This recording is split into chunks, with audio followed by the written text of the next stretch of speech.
नमस्कार, मैं हूं आपके साथ हेमंत कुमार। और युद्ध लगातार जारी है। अमेरिका, ईरान, इजराइल, अलग अलग दावे हैं, बयान है, और इन बयानों के बीच में आखिरकार धरातल परिस्थिति क्या है, ये आज के इस वीडियो में समझेंगे। इस बात को समझेंगे कि हॉर्मुज स्ट्रेट को लेकर के ट्रंप अब क्या कह रहे हैं, नया पासा ट्रंप का क्या है।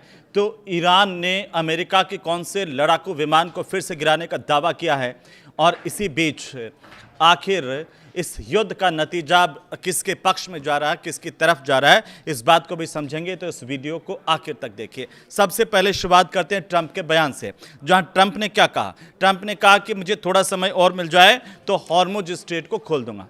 ट्रंप ने यह भी कहा कि तेल पर कब्जा करके हम खूब मुनाफा कमाएंगे, पूरी दुनिया के लिए ये अच्छा होगा। ये ट्रंप का बयान है हॉर्मुज स्ट्रेट को लेकर के। उधर ईरान जो है हॉर्मुज स्ट्रेट पर उसी स्थिति में है। वो यही कह रहा है कि तय हम करेंगे कि कौन कब कैसे जाएगा। ये भी कह रहा है कि अमेरिका को तो यहाँ से नहीं गुजरने देंगे। अब अमेरिका नया बयान दे रहा है। अमेरिका के जो राष्ट्रपति हैं ट्रंप, उन्होंने शुक्रवार को ये बयान दिया कि उन्हें थोड़ा और समय मिल जाए तो अमेरिका जो वो आसानी से हॉर्मुज स्ट्रेट को खोल सकता है। अब कई लोग पूछ रहे हैं इतने दिन क्यों नहीं खोला, अभी इतना समय मिल गया तब क्यों नहीं खोला। अब ट्रंप यहीं नहीं रुकते हैं। ट्रंप कह रहे हैं कि ये हम हॉर्मुज स्ट्रेट खोल देंगे, थोड़ा समय मिल जाए तो उसके बाद तेल पर कब्जा करके अकूत दौलत कमा सकते हैं। ये बता रहा है कि अमेरिका की नज़र जो है अकूत दौलत पर है। ये भी कहा ट्रंप ने कि ये जो है हॉर्मुज स्ट्रेट का खुलना, अमेरिका के कब्जे में आ जाना, ये पूरी दुनिया के लिए एक सोने की खान साबित होगा।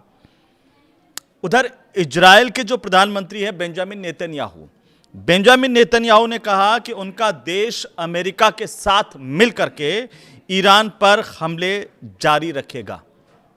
ये इजराइल का स्टैंड है, और ये उस वक्त स्टैंड है जब इतने दिन युद्ध के बीत चुके हैं। आज 3 अप्रैल का दिन है, और 3 अप्रैल के दिन शुक्रवार को ये जो बयान अमेरिका का आया, उसके बाद इजराइल का भी स्टैंड सामने आ गया। उन्होंने कहा कि अमेरिका के साथ मिलकर के ईरान पर हम हमले जारी रखेंगे। साथ ही कहा कि दोनों देशों के बीच में पूरा तालमेल है, अमेरिका और इजराइल के बीच में, और ये जो कार्रवाई है वो जारी रहने वाली है। नेतन्याहू का दावा है कि इजराइल ने ईरान को काफ़ी कमज़ोर कर दिया है, और इजराइल के मुताबिक अब तक ईरान की करीब 70% जो स्टील उत्पादन की क्षमता है वो खत्म हो चुकी है।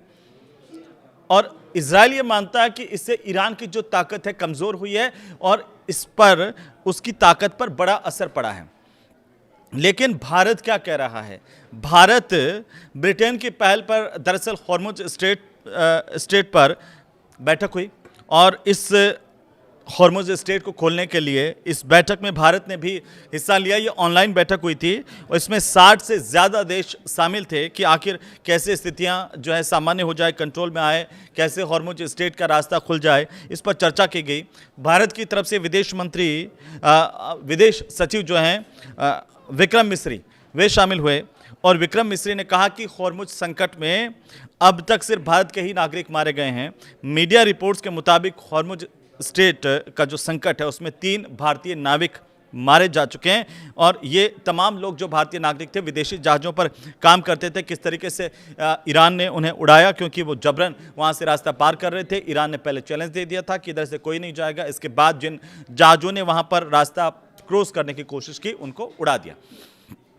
तमाम देश यही चाहते हैं कि जल्दी से जल्दी ये युद्ध समाप्त हो जाए, लेकिन इन सब के बीच ट्रंप के जो भड़काऊ बयान हैं वो लगातार सामने आ रहे हैं। और एक बार फिर इसी तरह का बयान जब ट्रंप का आया है, तब आप समझ सकते हैं कि अभी ये युद्ध समाप्त होने वाला नहीं है। लेकिन इस बीच अमेरिका में एक और बड़ी बात हुई है। अमेरिका में बड़ी बात क्या हुई कि जो ट्रंप है, उन्होंने ईरान के साथ जिस तरीके से टकराव, युद्ध की स्थितियाँ आगे बढ़ रही हैं, उसको देखते हुए रक्षा बजट में $1.5 ट्रिलियन की भारी बढ़ोतरी की मांग की है अमेरिकी संसद से, कि रक्षा बजट में $1.5 ट्रिलियन, $1.5 ट्रिलियन जो है वो बढ़ाए जाएं।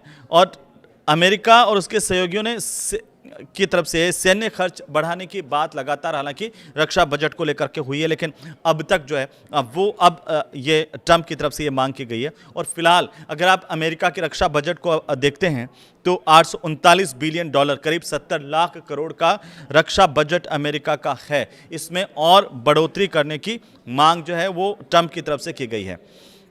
लेकिन एक बात और सामने आई है, एक बात वो ये सामने आई कि जो अमेरिकी एजेंसियां हैं उन्होंने ये बताया है कि अब तक के युद्ध में अमेरिका ने जितने हमले किए हैं या इजराइल ने ईरान पर जितने हमले किए हैं, ईरान की जो मिसाइल प्रणाली है उसको अभी तक 50% भी ध्वस्त नहीं कर पाए हैं। एजेंसियां ये कह रही है कि अभी भी ईरान के पास 50% से ज़्यादा मिसाइलों का जखीरा बाकी है। इतना ही नहीं, 50% से ज़्यादा जो है वो ईरान के पास जो सैन्य ड्रोन हैं जिनका तहलका पूरी दुनिया में मचा हुआ था, जिनसे इजराइल भी खौफ खा रहा है, अमेरिका भी खौफ खा रहा है, वो ये कहा जा रहा है कि अभी उनका जखीरा भी ईरान के पास सही सलामत है, उसे ख़त्म नहीं किया जा सका है।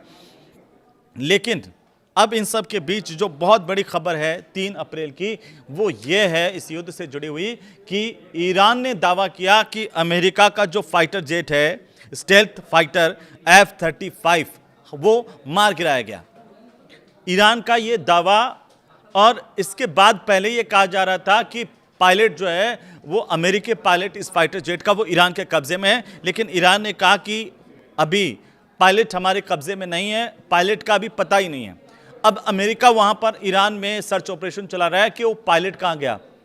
हालांकि ईरान की तरफ से इसे लेकर के बाकायदा जो फाइटर जेट F-35 है उसकी तस्वीरें नेस्तनाबूद होने के बाद की उसके अलग अलग खंड जो है वो जारी किए हैं, चित्र जारी किए हैं और बाकायदा बताया कि हमने ये मार गिराया उस फाइटर जेट को, जिसको लेकर के दुनिया में बहस पहले ही थी कि आखिरकार क्या उसे रडार नहीं पकड़ सकता। दुनिया का सबसे खतरनाक फाइटर जेट, स्टेल्थ विमान और लड़ाकू विमान, जिसे ईरान ने मार गिराया। उसके बाद अमेरिका एक बार फिर से बौखलाहट में आ गया है। अमेरिका कह रहा है कि हाँ हमारा गिरा तो है, लेकिन वो अभी ये नहीं बताया कि कौन सा फाइटर जेट। लेकिन अभी कुछ लोग कह रहे हैं कि ये F-15 हो सकता है। अभी हालांकि ये पुख्ता नहीं है, लेकिन इस बात की पुख्ता जानकारी है कि ये फाइटर जेट जो है, स्टेल्थ विमान, वो ईरान ने एक और मार गिराया। इससे पहले आपको याद होगा कि पहले भी ईरान ने दावा किया था कि अमेरिका के लड़ाकू विमान उसने मार गिराए थे, और अब एक बार फिर से ये दावा किया गया। अमेरिका ने इस बात की पुष्टि की है कि अभी सर्च ऑपरेशन चला रहे हैं, क्रू के बारे में कोई जानकारी नहीं है। तो कुछ एक्सपर्ट्स ये कह रहे हैं कि ये जो तस्वीरें ईरान ने जारी की है, ये इसमें जो दिख रहा विमान F-35 नहीं है बल्कि F-15 हो सकता है। और अमेरिका की तरफ से इन दावों को लेकर के अभी तक हालांकि कोई खंडन नहीं आया, आधिकारिक बयान नहीं आया, लेकिन एक वीडियो ज़रूर वायरल हो रहा है कि जो C-130 हरक्यूलिस विमान है, वो उनका एक वीडियो कि वो किस तरीके से देखे गए हैं। तो ये बताया जा रहा है कि वो अभी क्रू की तलाश कर रहे हैं। लेकिन ईरान ने कह दिया कि उसने किसी पायलट को अभी हिरासत में नहीं लिया है, लेकिन इसे लेकर के अमेरिका में हड़कंप मचा हुआ है कि कैसे उसके एक के बाद एक लड़ाकू विमानों को गिराया जा रहा है, उसको नेस्तनाबूद किया जा रहा है। और अमेरिका के लिए टेंशन अब इस बात को लेकर के भी बढ़ गई है, क्योंकि उसकी एजेंसियां ये कह रही है कि अब तक जितने हमले ईरान में किए हैं उसमें 50% भी अमेरिका के हमलों में ईरान की मिसाइलें डैमेज नहीं हुई है और उनको ख़त्म नहीं कर पाया गया है। अभी तक 50% से ज़्यादा जखीरा इस तरह की मिसाइल्स का, लड़ाकू जो विमान है उनका, वो अभी भी ईरान के पास सुरक्षित है। और आप ये तो जानते हैं कि ईरान ने कैसे जो है वो अपनी रणनीति के तहत तमाम जो अपने सैन्य उपकरण हैं, चाहे वो लड़ाकू विमान हैं, मिसाइल्स हैं या फिर ड्रोन्स हैं, उनको किस तरीके से नीचे ज़मीन के 500 मीटर नीचे तक उन्होंने एक पूरी की पूरी सिटी बसा करके उनको रखा हुआ था, और उसकी वजह से उनको कोई नष्ट नहीं कर सका। अमेरिका ने बहुत कोशिशें की, अमेरिका ने कई बम गिराए, लेकिन ये कहा जा रहा है कि जहाँ पर उनको रखा गया था वहाँ पर ऊपर जो है ग्रेनाइट की पहाड़ियाँ, और वहाँ से उनको भेदते हुए ऐसा कोई बम नहीं बना कि 500 मीटर ज़मीन के नीचे जाकर के उन्हें नष्ट कर दें। तो इस तरह से ईरान के जो पूरा का पूरा जखीरा वो सुरक्षित बताया जा रहा है, जिसमें 40% 50% काम में लिया, बाकी का अभी सही सलामत है। तो अभी ईरान के पास युद्ध लड़ने की जो ताकत है वो करीब करीब आप मान के चलिए कि महीना 2 महीना आसानी से ईरान इस युद्ध को लड़ सकता है। लेकिन जिस तरीके से इजराइल भी कह रहा है कि हम तो अमेरिका के साथ मिलकर के अभी हमले जारी रखेंगे, और अमेरिका नया गेम प्लान कर रहा है पूरी दुनिया के लिए कि एक बार हमारे साथ हो जाइए, फिर हम कैसे हॉर्मुज स्ट्रेट को खोल सकते हैं, क्योंकि पहले ही तमाम देशों ने मना कर दिया था कि ये लड़ाई अमेरिका की है, हम इसके साथ जाने वाले नहीं हैं। ऐसे में डोनाल्ड ट्रंप का ये जो बयान है कि पूरी दुनिया के लिए हॉर्मुज स्ट्रेट सोने की खान साबित होगा, कुछ और दिन मिल जाएं तो हम इस पर पूरा कब्जा कर लेंगे, ये एक और बयान जो ये बताता है कि कुछ देशों को अमेरिका अभी भी अपने फेवर में लाने के लिए, इस जंग में डालने के लिए तैयार है। लेकिन इसका असर क्या होगा ये अभी देखने वाली बात होगी। जल्दबाजी होगी इसे लेकर के कुछ भी कहना कि आखिर कोई देश अमेरिका के साथ आ जाते हैं या नहीं आते हैं, या फिर अमेरिका और इजराइल दोनों अकेले इस युद्ध को आगे ले जाने पर मजबूर हैं क्योंकि उन्होंने शुरू किया है। तो अब उनकी मजबूरी है कि वो पीछे हटें तब भी उनकी बेइज्जती है, और वो नहीं हटें तब भी उनके पास में इतनी ज़्यादा परेशानियां खड़ी हो गई हैं, क्योंकि पूरी दुनिया में भी हॉर्मुज स्ट्रेट के ब्लॉक होने से जो परेशानी पैदा हुई है वो भी एक चिंता की वजह है। आपको ये वीडियो कैसा लगा हमें ज़रूर से बताइए, और इसे लाइक कीजिए, शेयर कीजिए। नमस्कार।